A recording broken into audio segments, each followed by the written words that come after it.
very angry with the speech delivered by the president yesterday. You know, President don't talk. I'm just hearing that. I thought that was a campaign speech. It's not campaign. Was he addressing protesters? He did not stand. This protest is about hunger days. I'm not sure he mentioned hunger.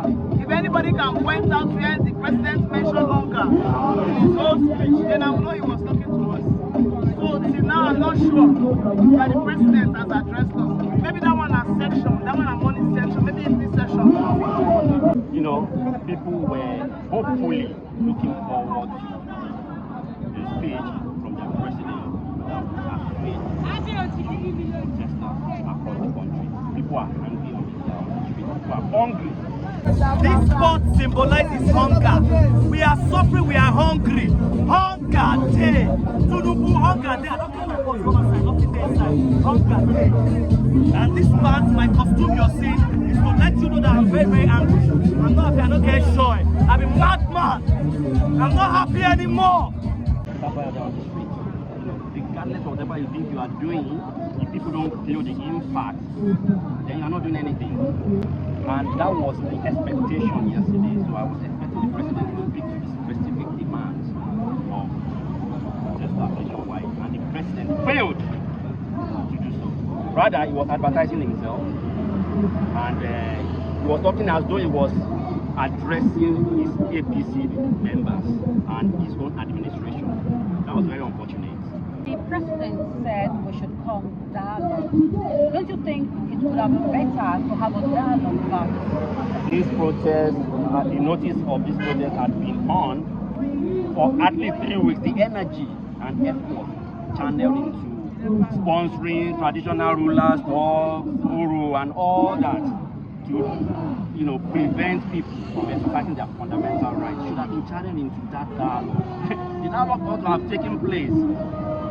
So, and if you really want to dialogue, you can't be insisting on that there's, the subsidy that you remove is irreversible and all that. And those are the specific demands that people are awaiting your speech to address. And you don't address, and you're talking about dialogue. People have lost their lives here in the course of this struggle. So for people to actually come for any dialogue, there must be some level of concessions. There must be some level. If you say, okay, within the next 24 hours, we are going to do something about well subsidy. Yes, people want to listen then to dialogue. These are the kinds of things, but rather he was just advertising, he was just rolling out so-called achievements that people don't feel. I don't feel any, you know, the impact of whatever achievement he was claiming to have. All right, as a leader, I also want to ask you this probably sensitive question.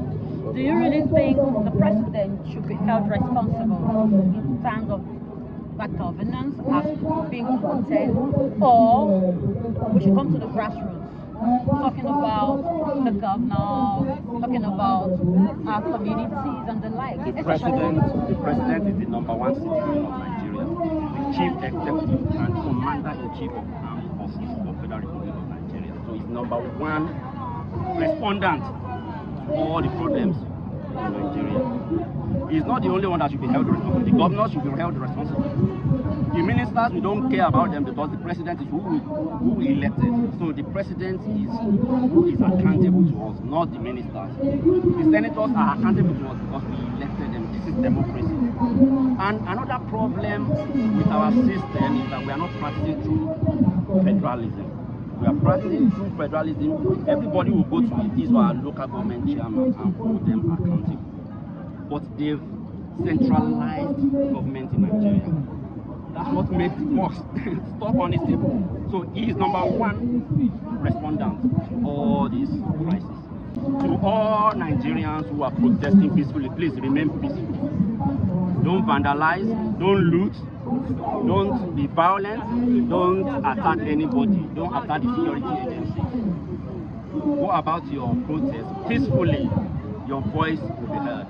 That's my message. And what impact have the security personnel been to you since the protest began? Well, with my practical experience here today, I think they've been civil.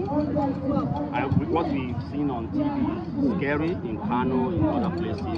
In Abuja, there have been violence. You know, but in Lagos, fair enough, I think maybe the experience of NSAS 2020 is one of the lessons that people have learned. So it's in fairness to Lagos State Police Command, I think and other security agencies, I think they've been